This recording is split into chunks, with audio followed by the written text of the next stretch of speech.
Hi, everyone. Welcome to the Raven Rabbit Wellness Studio podcast. I'm your host, Dr. Jackie Cope, and I'm here to talk to you about all things life, healing, and happiness with the spiritual indigenous approach. Enjoy the episode.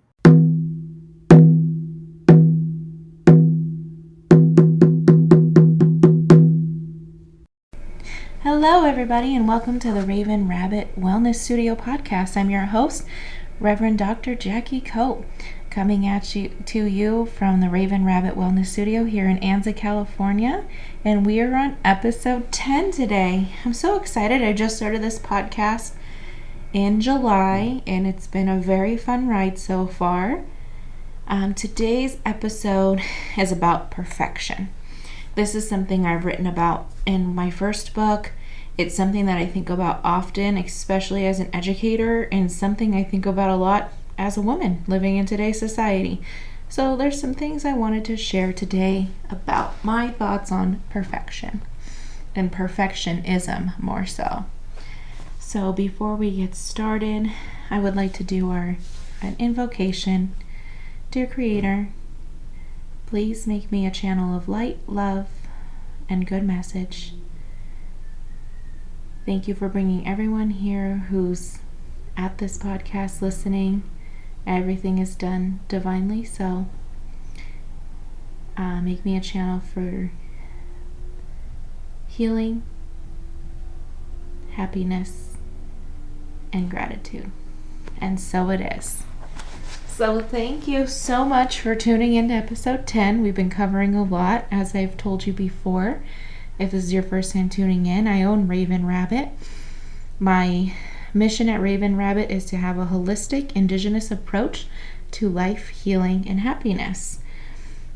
And this is something that I've created for myself so that I can move through life in a happy, positive manner. Hard things are always going to come up, but making sure I can understand my reactions and heal from those reactions to me has been really important, and that's why I made my business and why I want to share with others who are also going through their life with the ups and the downs.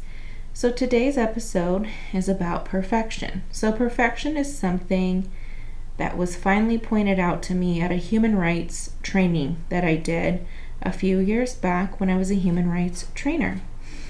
And we read this wonderful article that has shifted my whole perspective on and my approach to business, education, my life, and it was about white supremacy. And I thought I knew about white supremacy. I knew the gist. I understood it. I understood why I needed to be a human rights trainer. I believed in equity, diversity, inclusion. But this article brought out some things that go on in our society that I had never critically looked at. One of those things being perfection. I never critically analyzed why it was like that because I just thought that was normal. And it is a very post-colonial world construct of that everything has to be perfect. We live up to this extremely high standards that's set by society and that we add to with our own ideas and thoughts. So the way perfection was coming in through for me was throughout my entire life. I wanted to do really good in school. My parents were not too hard on me. They were really supportive because I had a hard time in school. They always told me if I get C's, it's okay as long as I pass. They were very supportive because I had a hard time in school. So that was great. I didn't get that kind of pressure like, oh, if you get an A-, you're failing. That was not my household. They were supportive. But in my own head, I had set this expectation like I should be getting A's all the time. I study hard. I do the work. I never miss an assignment. I don't slack off. So it started at a young age where I put this on a pedestal of education and being perfect and getting everything done. It went into my adulthood, through college. Everything I've done through my adulthood really was done through the lens of perfection. I finished college in 3.5 years. I did not want to waste any time there. I didn't want to waste any money, any effort. I wanted to get it done. So I did that, and I did quite well in college. First semester was rough academically because I do have my learning struggles. I went on to get my master's degree. I was already in my master's classes at the age of 21. I got a teaching job at 22, and I was just on a roll. I was very, very determined in my life because there was something I was chasing, and that's that perfect life that we think we should all have. Well, not all of us think that. It's just what society puts on us, and we think it's what we need. So I wanted to finish school, get a great job, have a great marriage, just everything had to be perfect. So I did all those things. I became a teacher, which really amplified the perfectionism. If anyone here is an educator listening, I hope I get a lot of educators. It's insane the amount of pressure that's put on teachers to have what I like to call the Pinterest perfect classroom. If you're a parent listening, if you've gone to your child's classroom and it's beautiful and it's perfect, I guarantee you your teacher that you have has spent a lot of money getting there. That is not something provided by, usually at the district level, it's not provided typically. The teacher has gone out of their way to make that room amazing. And I always wanted to live up to that as well. I wrote a lot of my own lessons, made my own worksheets, worked way overtime all the time. That's where I found my love of curriculum and instruction. So it has its balance. It was a good thing. It set me on my path in writing, but I wanted everything to be so perfect all the time. Evaluations were always very hard for me because any criticism was very hard to listen to because I was already doing everything in my power to make it as perfect as I possibly could.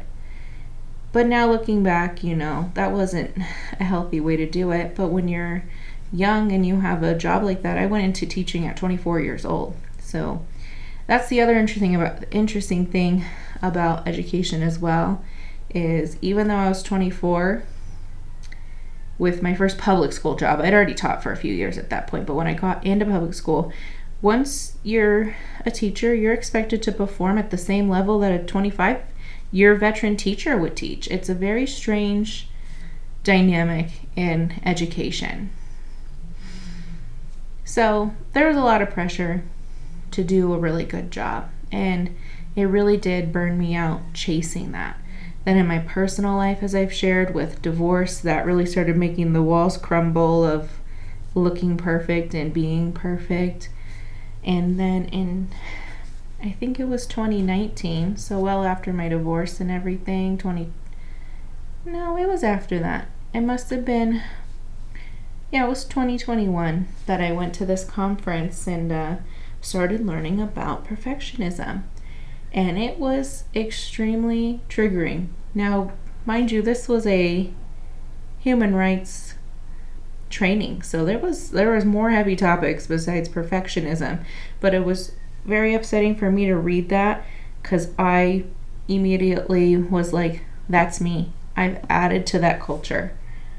I've added to that white supremacy stereotype that everything has to be perfect. I fell into that and I participated, where I had always thought, oh, I don't do any of those things. Like, I'm trying to go be equitable, embrace diversity, embrace culture. So to see that I had participated into that was really eye-opening, because it was something that was so ingrained within me. I had no idea how wrong it was. And so now I've gone completely the other way from perfectionism. I do want the things I put out into the world to be nice and to have my heart in them, and to know, and everyone who buys my things or has my services, please know that I am giving it my all. I'm not just putting anything out there. But I've let go of this, whatever I do put out has to be absolutely perfect. I have let that go. So in my business, I've done that in a few ways. One way I have done it is I do everything myself. And that's not because I need to do it myself or it won't be done right. I do everything myself because why not? Who says I can't be a marketer, be a social media person, do a podcast, make my art. I do everything myself because why not? It's totally okay that it is not going to be perfect. You could, if you have the capital and the money to hire people to do these things, that's great. I do not. And I'm going to dabble with it. I've always loved art. I've always loved expressing myself. So with everything I've been doing, I just do it myself. And I think that's perfectly acceptable. We are so used to everyone working on big projects like my business, and then there being a department for everything, and they're really good at what they do. So what comes out at the end is this beautiful ending product or service, which is great. That's wonderful. But for those of us who are solo entrepreneurs, we don't have giant teams and giant budgets to live up to that. So who says you can't do it yourself? For these podcast logos, I've been taking episode cover art, I've been taking photos that are meaningful to me to the episode, putting them into Procreate on that app on my iPad, and drawing my own cover art. It doesn't have to be perfect. I've totally let that expectation go.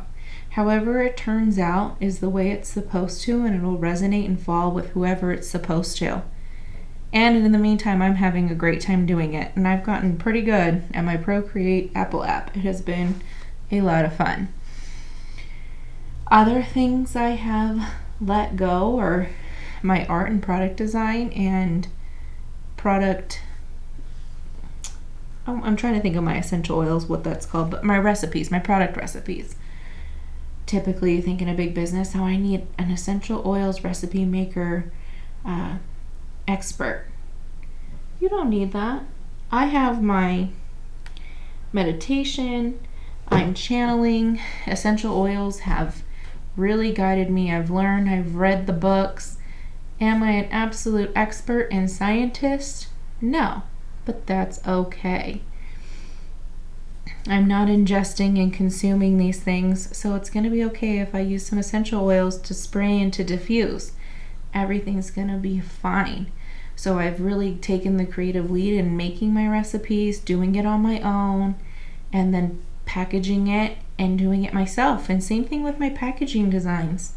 I type them out, I make them on Procreate, I use PowerPoint, I lay them all out, and I print them on sticker paper. And that's okay that I do it all of myself. It doesn't have to be perfect. It's very much me and who I am. Anything that you get from me, I've probably made for the most part, except some of my merchandise. There's another point, my jewelry. I just beat it however I think. I make my little designs and I run with it and I go for it. It doesn't typically fall into what I would say is a normal beaded product, but it makes me happy and it's fun to create, and I'm putting myself out there. And again, it's okay. It doesn't have to be this perfect item. It's a handmade item made with love and happiness. I recently published a teacher book I'm very excited about. I'm going to make a whole episode about it. But with letting go of perfection, I made my own cover art. I did all of my own work for this book this time, and I self-published it. Sometimes we are our own gatekeepers. When we start thinking about doing a small project or big project, we start thinking about all the things we don't know how to do, and then the project never lifts itself off the ground. It never gets going because you put up all these roadblocks, and they are hurdles to overcome. If you really actually don't know how to do something, it's gonna take time to learn how to do it and just go for it. And then in that, when you do it the first few times, don't compare it to the experts in the field. If I look at my podcast cover art and then I go to a very highly produced with a high budget podcasts and go look at their episode cover art, you're going to tell the difference. You're going to tell the difference between something made by a professional graphic designer who knows exactly what they're doing versus me, who is dabbling in the arts and having fun and just going for it. And that's perfectly acceptable. That's something I really want to urge everybody to let go of. When we see these things and we see small businesses or small creators out there, we start comparing them to the things that we've seen before. And there is no comparison. We are all uniquely on our own journey. There's room for all of us to create and be who we are, because it's all specific just for us. So I think on my quest to let go of perfection, I've really come into who I am and realizing how much you really are capable of doing. It really is quite amazing. My dad used to joke all the time that he was a jack of all trades, and that my name's Jackie, so it's kind of a joke. Like, I feel like a jack of all trades too. I'm a Jackie of all trades. Just dabble with a little bit of everything and experience it all, and it's really so much fun. And it's me really leaning into my intuition again when I decide to do a big project like taking on this podcast. There's a lot of steps. I've never recorded anything before or tried to use GarageBand or any type of recording service. I didn't know what I was doing. I've never made episode cover art. I've never uploaded like audio clips to the internet. I didn't know how to do any of that stuff. But every time I commit to a project and say, I want to do that, I sit there and I go through the steps and I make a ton of mistakes. And that's a big thing. Those mistakes are my learning points. And as I move on, and you get better and better as time goes forward. The book that I just recently published last week, 2 weeks ago, it's my second self-published book, and I can tell just how much I've grown. Like I've mentioned before on this podcast, my first self-published book, not that good. But that's okay, because that book built the foundation. I had to experience all of that. I've never uploaded anything to the Amazon KTP. I've never tried to do any of that stuff. So if you sit there and say, oh, well, I've never self-published and I don't even know where to start, then you just say, so I'm not going to do it. You're never going to know what you're capable of. I've had to watch so many YouTube videos on all the little nuances that program has in it. And it's very rewarding when you finally figure out some of the things you need to figure out. It's really fun. The copies of my book come tomorrow, and it's just so exciting to create and then have it in your hand and see what you've made. In a few weeks, I'm going to be going to present that material at the National Indian Education Association conference. It's called Convention and Trade Show. And I'm just so excited to share what I've made with the world. So this is when we get into the other part. You make something and then you share it with the world. That could be even like your little mini world. Like you share it with your mom, your dad, your significant other, step parents. You go out and you share it with them, and then you're leaving yourself open and vulnerable for their criticisms, thoughts, opinions, and that's really hard. So every time I make something and send it out into the world, I do become very sensitive. It's really hard to put myself out there because there's a part of me that does have that. I do want it to be perfect, but I know I need to let that go. It's never going to be perfect. And even if I did the greatest thing in my entire life, in 5 to 10 years, when I learn even more, I would probably be able to go back and revise that again. And that's okay. So yeah, getting back to bringing it out into the world. It's really scary. I'm going to be taking my book and showing it off, and it'll be out into the hands of teachers, and teachers are the ultimate evaluators of things. We kind of evaluate things for a living.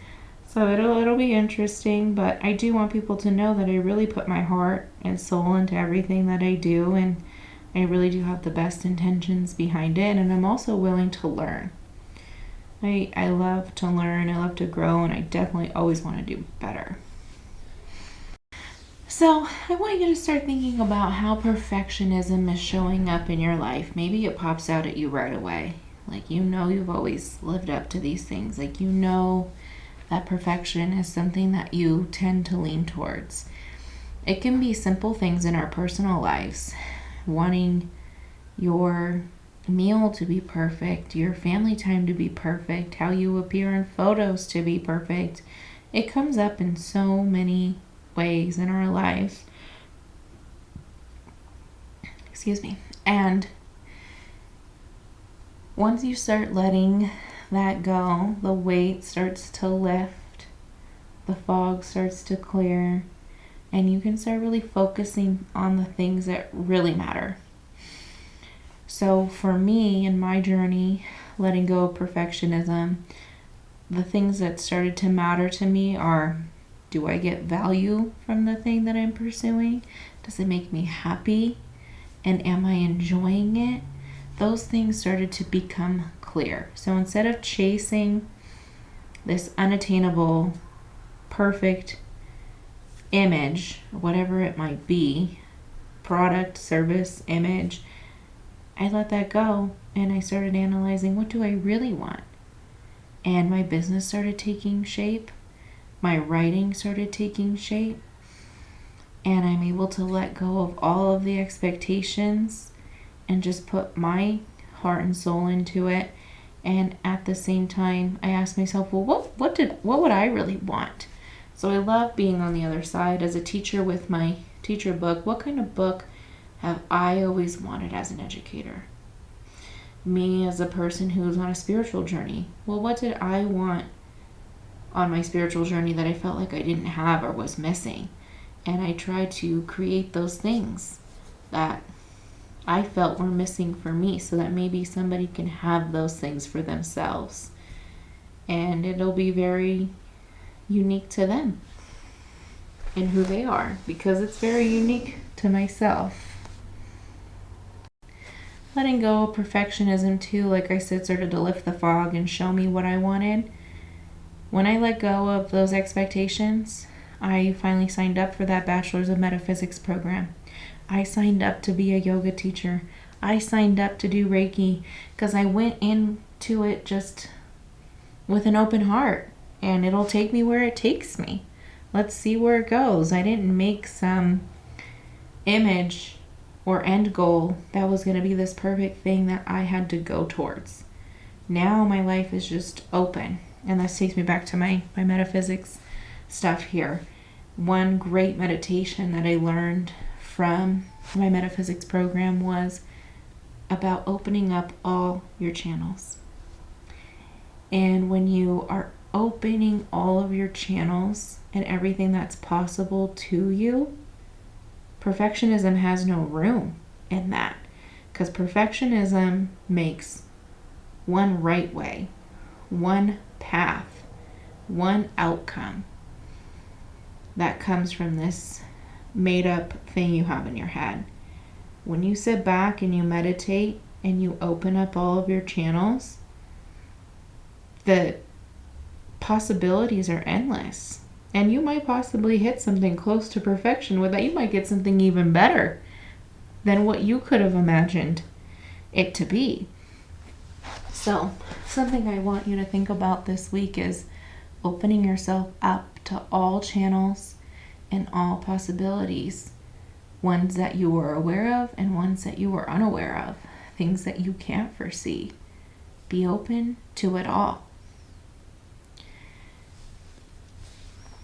So when you do a channel opening meditation, you do your regular meditation steps that I've gone over. You find your spot, you do it at your certain time, whatever your routine is. You might do some candle staring, maybe burning some plant medicine like sage or sweetgrass or cedar. You're going to get into your zone.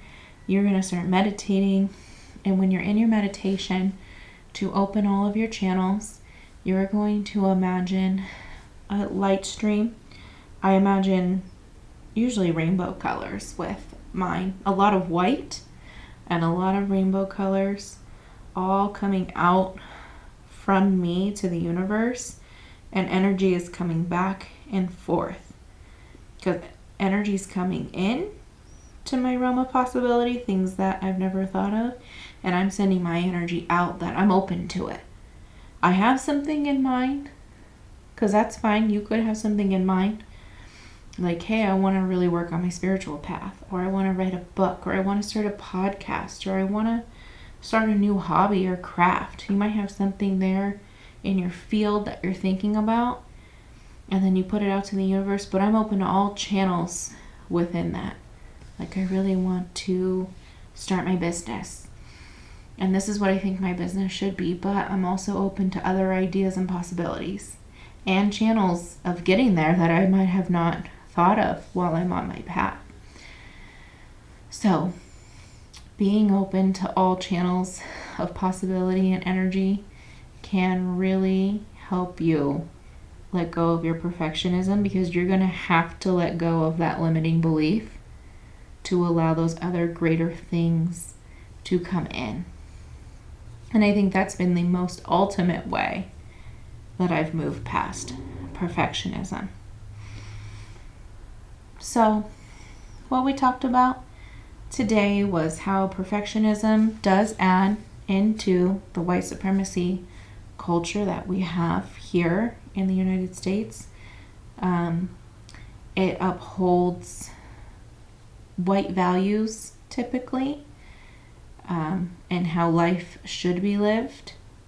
And I was participating in that unknowingly until it was pointed out to me at a human rights training conference. I'm so grateful that was pointed out to me. I already knew there was a problem with perfectionism because it was really burning me out and making me tired. But I just thought that that was the way life was going to be. If I wanted to have these things in my life, this was how it was going to be. With letting go of my perfectionism, I've decided to do everything. I've just decided to go for it. And not in the sense of it won't get done unless I do it, or only I know how to do it. Not any of that. Just, why not me? Why can't I do my own art and marketing and planning? And there's no reason why you can't just give it a shot. See what you're made of. And the way I was able to do all of those things was by opening up all of my channels and allowing the universe and creator to work into my life and show me what was really possible and what was out there for me. So I hope you've been enjoying my podcast episodes. I've been enjoying delivering them. I'm so thankful that you listen. When I see my little numbers next to my episode number where it says somebody listened, I get so excited. I'm so thankful that you're here listening. Make sure you're answering the questions I've been putting in the question section. You can answer those so I can see what you've been thinking and what you've been dealing with. This episode's gonna be a question about perfection, how it's affected your life, or how you've maybe played into the role of perfection yourself. So we're gonna talk about those things this week. I really hope you consider opening up all of your channels. If you have never gone on a spiritual path or journey and you're curious, you can definitely go to my website, learn some more information, follow me. I like to share little tidbits from here and there. So thank you so much.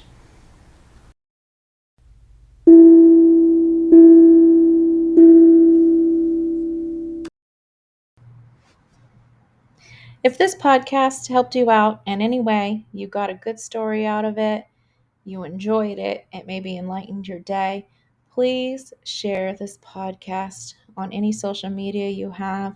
Let your friends know about it, your families know about it. That is the best way to thank a podcaster and small business owner. Share away.